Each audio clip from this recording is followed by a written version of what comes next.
Hello friends! Thank you for coming or coming back to my channel. My name is Perez Hilton from PerezHilton.com, also from TV, also from my podcast, and I am so thrilled to do something different today. Yay! Oh my god, I've been doing so many new things on this channel. It makes me so happy. I'm gonna do a two-for-one video. The beginning of this video is going to be about Ariana Grande, and I think this is an evergreen video that people can enjoy now, or they can watch it and still get something out of it in a year or 2 years or 3 years or however long in the future somebody might be watching this. And then at the end of this video, after I'm done talking about Ariana, I'm going to be talking about what's happening in the world of pop culture today in August of 2018. So it could be fun to also watch the end of this if you're watching this in the future and not today to see what people were talking about today. So, about Ariana. I have observed with my astute hearing that Ariana Grande's speaking voice has changed drastically over the last year or two. To me, she's sounding like she's trying to be real street. Like she's from somewhere she's not. She grew up in a very rich part of Florida. Is she doing it for cred? I've got the receipts. It's not just my ears. I have proof that Ariana Grande's speaking voice has changed. And what's especially fascinating to me is Ariana is 25 years old. I'm going to play 8 clips total to prove my point. To my understanding, from everything I've read and been told, a woman's speaking voice is mature by the time she's 23, 21. You know, it's not like they're going through puberty like men. You know, my speaking voice is always changing, so is yours, but the change, this kind of difference in Ariana is not just a maturing of the voice. To me, it seems put on an affectation. Is she doing it for cred? Is she doing it because she's absorbing the people she's hanging around? I don't know, but I just want you guys to listen to this because it's just so apparent. I'm going to start off with an interview from this year. And I'm not going to play clips that are more than 4 years old in case anybody wants to argue that her voice was not fully mature by 21. So the earliest clip I will play was from when she was 21, and it was 2014. And I'll play some from 2016, and I'm going to play recent ones. So this is a recent clip. This is what Ariana sounds like right now, this month. The sentence is Ariana Grande. Oops. I don't know, man. Living your best life. Let me hear that again. Happy. It is. I don't know, man. Living your best life. Grateful, happy. A year ago. That sounds so weird. Like, that clip, the first time I heard her speak like that is what triggered this thought in my mind. So, let's flash backwards to 2014. This is what Ariana sounded like in 2014. Ariana Grande, How what's are up? you, JoJo? I'm doing awesome. That's a different person. Let's hear that How Are You, JoJo again. Ariana Grande, How what's are up? you, JoJo? I'm doing awesome. First of all, this outfit. Let's she hear a has little on, more. Apparently, you and Iggy, I assume you coordinated. I'm not kidding, we didn't. You didn't. No. We Sounds didn't. like a Beverly Hills girl. I'm not kidding. No. I called her this morning to say, what are you wearing? And she didn't answer me. That is a big and lie. we both, it's not a big lie. I wish it was because it's so ridiculous. But we both showed up in black and white checkered outfits. Okay, so that was Ariana in 2014, sounding like a Beverly Hills girl, sounding like she's really trying to be extra young, even though she's 21. You're still young at that age, though. Now, let's flash forward to, again, this year, just this month, August 2018. This is what Ariana sounds like now. This is a major moment. This is the coolest thing I've ever heard in my life. That's the coolest thing I've ever heard. How does it feel? You want me to do it again? You want me to do it again? It's like, Ariana is a great singer, okay? She knows how to use her voice. Before, like, if you really listen to this clip, and I'll play it again of her now, She's even speaking from a totally different place. It's not just the affectation, it's the way she's using her voice. It used to be a very much head voice. Now she's speaking from her gut. And I'm fascinated as to why that is. Let's listen to this again from this month. This is a major moment. This is the coolest thing I've ever heard in my life. That's the coolest thing I've ever heard. How does it feel? You want me to do it again? You want me to do it again? I want to know how it feels. And Ariana Grande. That's sick. Sick. Can you make me one of those next time I come here? Why we didn't? And now we she went didn't back, make and Ariana that Grande? voice, then she went back to 2014 Ariana. It's almost like Perez Hilton. If you ever have met Perez Hilton in real life and have been around her, she has two speaking voices. She has that Barbie doll, airhead speaking voice, and then her real speaking voice. Maybe what's happening now is Ariana is just sharing her real speaking voice. She's like, you know what? I'm done pretending. Enough of me trying to be somebody I'm not. This is who I really am in my real life. This is how I really speak. And what's fascinating is another thing that I have observed, because I'm Perez Hilton and I notice everything. Not only has Ariana's speaking voice changed recently, but so has the way that she writes. She's started to write her tweets and her Instagram captions as if she's speaking. Meaning how she writes is how she speaks. Does that make sense to you guys? Let me know in the comments section below. So a little more from what she sounds like now. Hear your name like that. That's really cool. You told me your fans were ready for this album. Yeah. And you're very relieved. It also sounds, and I'm not saying she is, okay? I'm just speculating here. It sounds like she's become, over the last year or two, or maybe just recently, with spending a lot of time with Pete Davidson, it sounds like she's a major stoner. That's another theory. I love this video. All right, now let's go back to Ariana in 2014. This is what she used to sound like. Probably number one there too. I haven't checked, but it might be a fact. Was that your goal, to take on the entire galaxy? To sell records in outer space, yeah, so that the aliens would buy my everything. That was the goal. I guess that makes sense why Let's your hear new a little video bit more. of your single Break Free is set in outer space. You've got boob cannons and everything. What was the inspiration there? I wanted it to kind of be like Barbarella. I'm not sure if you've seen that movie, but I was watching it one day and I was like, the Break Free video has to be like this. I was like, I need to channel Barbarella. I need to give my best Jane Fonda effort and sort of pay homage to that movie. And so that was the inspiration for it. But you don't despise movie Okay, so that was Ariana just 4 years ago. A reminder, this is what Ariana sounds like now. Yet another interview from this year, this summer. But God is a Woman just got me going. Thanks, man. You understand the cultural relevancy of that before you do it, or as it's happening, You mean or like until after? you mean like where we're at? I mean, you're literally. I mean, you have a song that says "God is a Woman." Like, obviously, there's a statement there. There's kind of. I mean, Yeah. You're tapping into for sure. a few different things. Yeah. So very different. So then to compare, I wanted to find some clips that weren't so long ago. 2014 was 4 years ago. Let's look back at 2016, just 2 years ago, pre-Pete Davidson.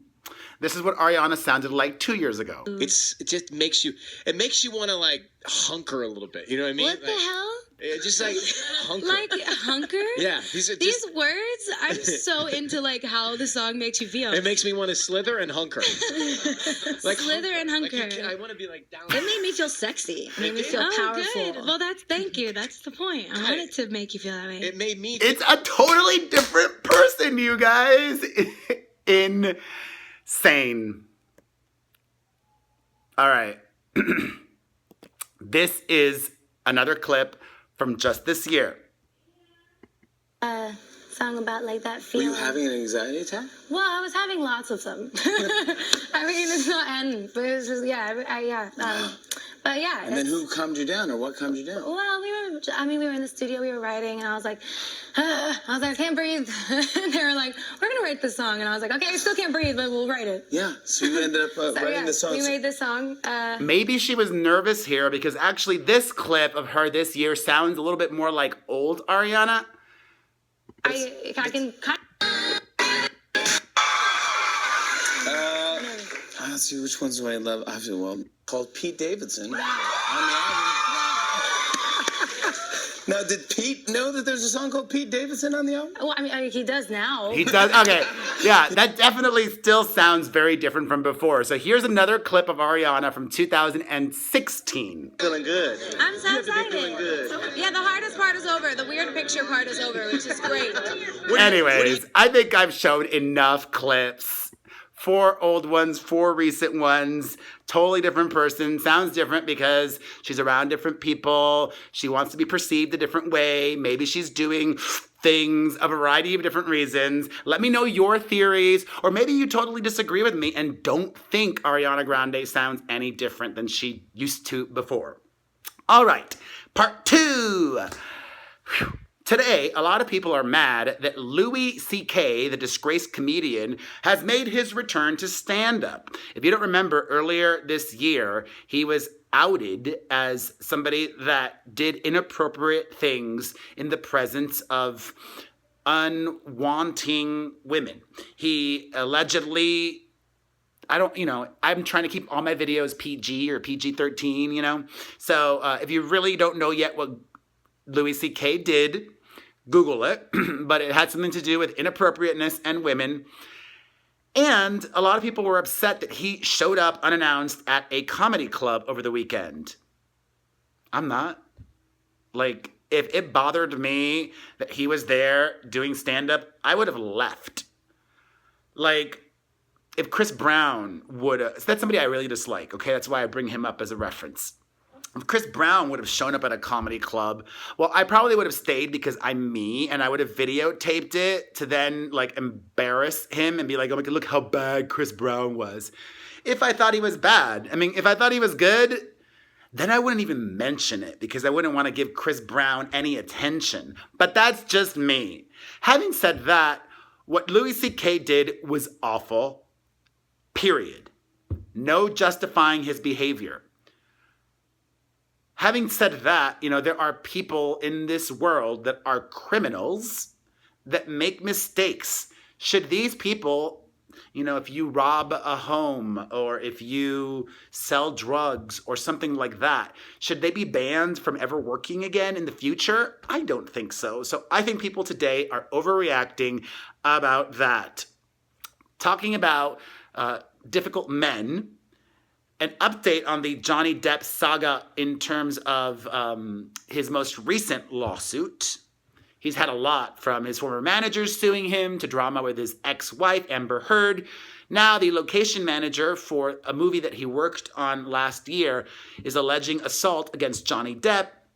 An eyewitness claims that a confrontation between Depp and the location manager happened after Johnny overheard the location manager speaking insensitively and using derogatory and racial words towards a homeless woman. Conspiracy theorist me thinks, how much did Johnny Depp pay this person to say that? Just saying. I'm not inclined to believe Johnny Depp, who has repeatedly been accused of abuse. Just saying. Amber Heard accused him of abuse. This guy accused him of abuse, etc., etc. On to lighter news. A big story today, this month, is Taylor Swift and what she's going to do in the future. She is inarguably one of the top 5 artists working in music right now in terms of being able to sell albums and selling out stadiums and having a passionate, loyal fan base. She has, up until now, been signed to the same label, Big Machine, which started off as a small indie label in Nashville, and she turned it into the powerhouse that it is now. But her contract with them is up in November, and there have been multiple speculative pieces as to what she will do next. This is what I think should happen and probably will happen because I like to think I know things, okay? Taylor's going to play the field, and she has been, while simultaneously being in talks with Scott Borchetta of Big Machine.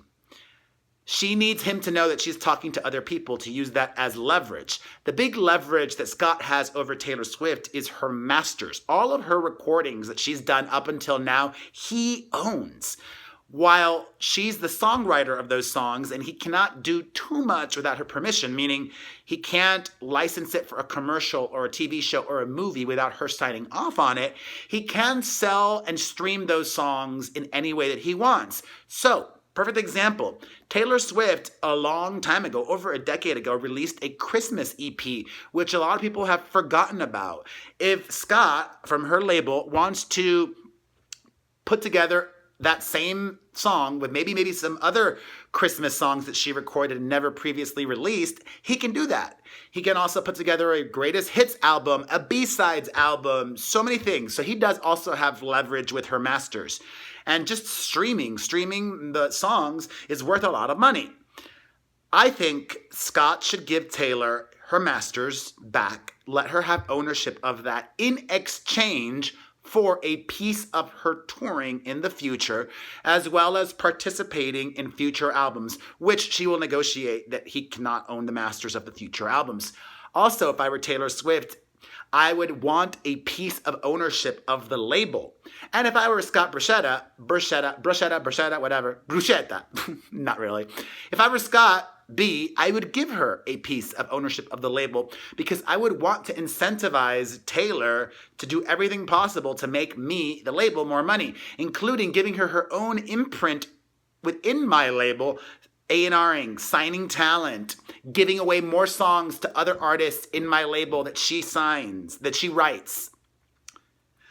I don't have a big head for nothing. All right, in more music-related news, Shawn Mendes, who has gone on tour with Taylor Swift, has in the past been the object of a lot of speculation from gay men as to whether or not he is gay. I am not going to speculate on that because I don't out people anymore. I have no information as to whether or not Shawn Mendes is gay.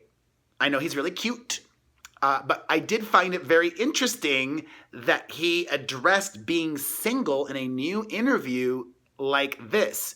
Shawn is on the cover of the new issue of Variety, and when asked about why he is single, he said, quote, "I'm not currently dating anyone, but it's not because I don't have time. I don't know if I'd be dating anyone if I was home in Pickering either. It hasn't stumbled across me, and I'm not chasing it. Of course, seeing all the other artists and people in relationships, you think, maybe it would be nice. Who would be great for me? And that's when you realize, this is wrong. Let it be. I'm not supposed to be with anyone right now."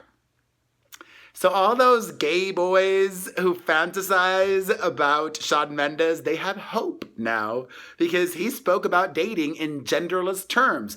Never once did she say her or she.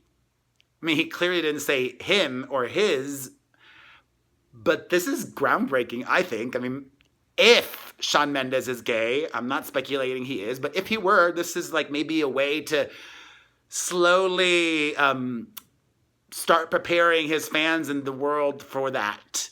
And I'm not saying that is what's happening either, all right?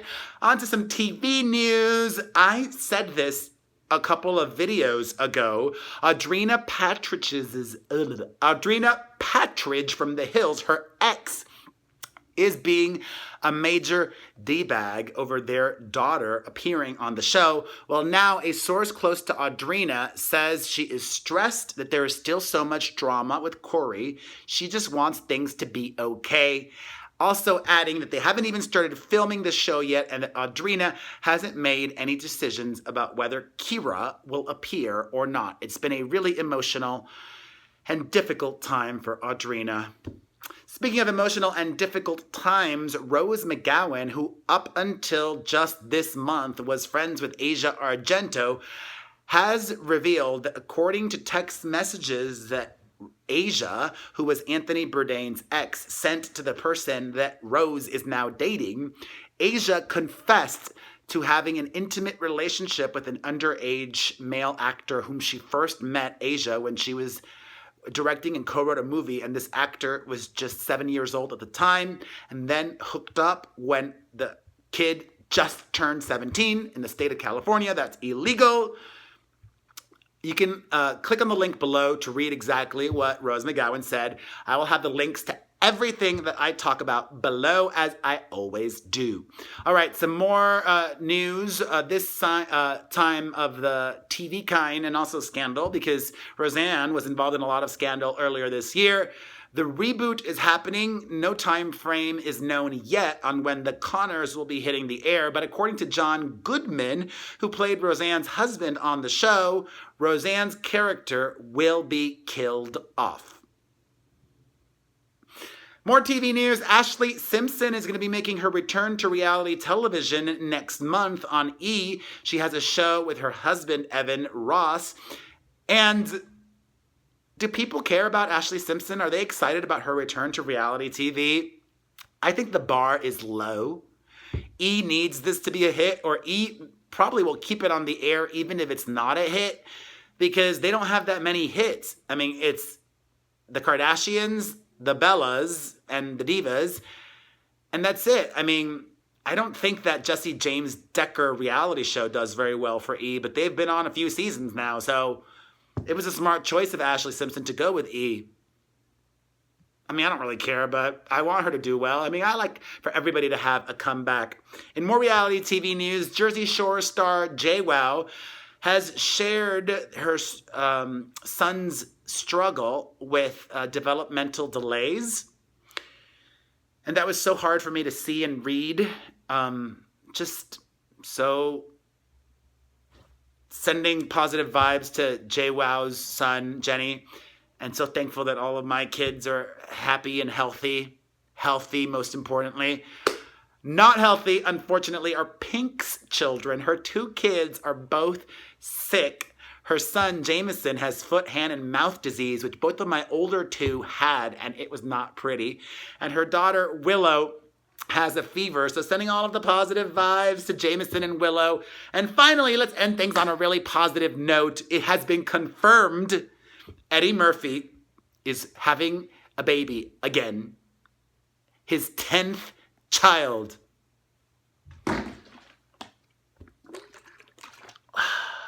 Wow. Oh, I love this video. Oh my God, if you guys enjoyed this video, or if you hated it, share it with everybody. I don't care. You know the drill. Hit that like button, leave a comment, share, subscribe to this channel. I post videos every day. Subscribe to my family channel. Follow me on Instagram. Get a cameo. I love you. Bye.